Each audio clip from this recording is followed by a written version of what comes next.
Bonjour mesdames et messieurs et bienvenue dans ce flash d'information. Le président de la République Alassane Ouattara, en marge de la visite officielle qu'il a effectuée en Turquie, a eu une rencontre d'échange avec la communauté ivoirienne vivant en Turquie. Donnant les nouvelles du pays, le chef de l'État ivoirien a annoncé que le pays est en sécurité et poursuit son processus de développement dans la paix.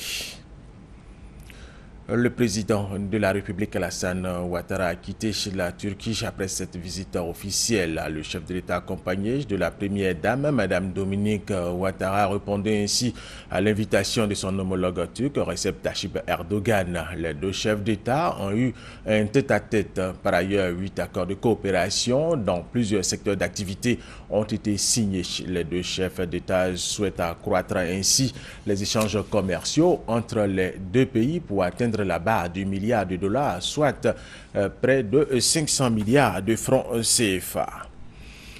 Un séminaire de mise à niveau sur le processus électoral initié par la commission centrale de la CEI s'est tenu à Grand Bassam. Objectif fournir aux commissaires centraux des connaissances et des compétences de base en matière de prévention et de gestion des conflits électoraux.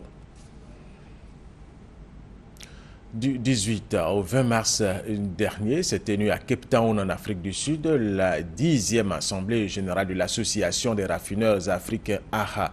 Question centrale au cours de ces assises annuelles de l'ARA: comment les raffineries africaines devraient-elles accompagner le continent dans son processus de développement? Jean-Jacques Améala. Développement du capital humain, formation et employabilité des jeunes dans le secteur, dotation en infrastructures modernes par des investissements massifs, voilà les grands défis à relever par l'industrie africaine du raffinage pour faire face à la croissance économique et démographique du continent. L'enjeu est de pouvoir continuer à fournir au marché africain des produits pétroliers tant en qualité qu'en quantité dans les prochaines années. Autre actualité qui a dominé cette 10e Assemblée générale, la chute des cours du pétrole qui aujourd'hui est estimée à environ $50 le baril. L'analyse du secrétaire exécutif de l'ARA. Comme les raffineries, ce sont des sociétés, je dirais, socialement responsables. Dans des pays comme la Côte d'Ivoire, nous sommes un petit producteur de pétrole. Nous sommes, disons, attachés en tant que société socialement responsable à ce qui se passe au niveau du portefeuille des consommateurs. Donc la baisse du pétrole, nous pensons au niveau du raffinage africain, c'est à ce titre-là que je parle, est une bonne chose.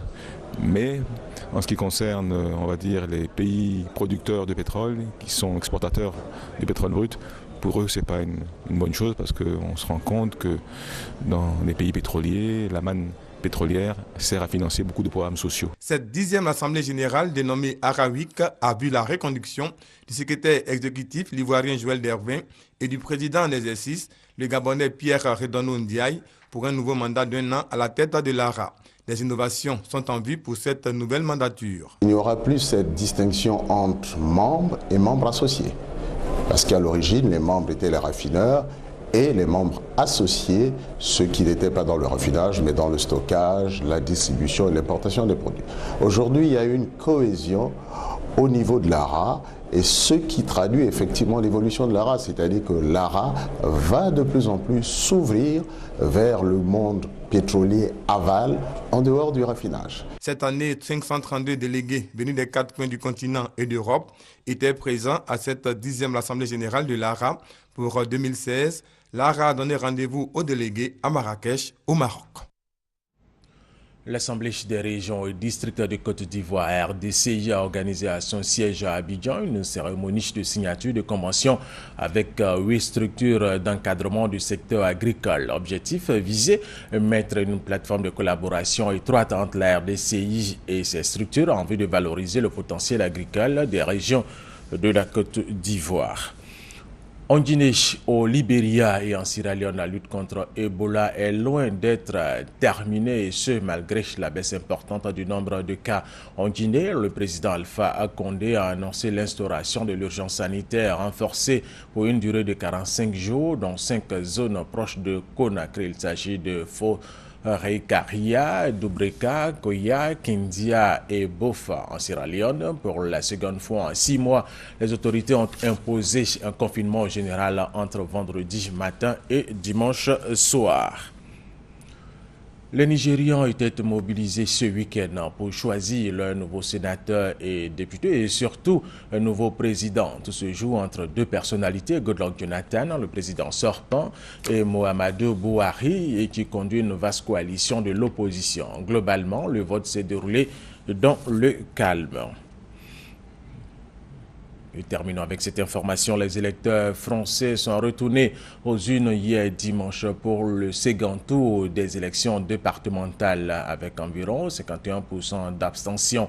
La droite sort victorieuse de ce scrutin. La gauche est en net recul. Le Front National, lui, ne remporte aucun département. Et c'est la fin de ce flash d'information. Merci de l'avoir suivi. Je vous retrouve à 13h.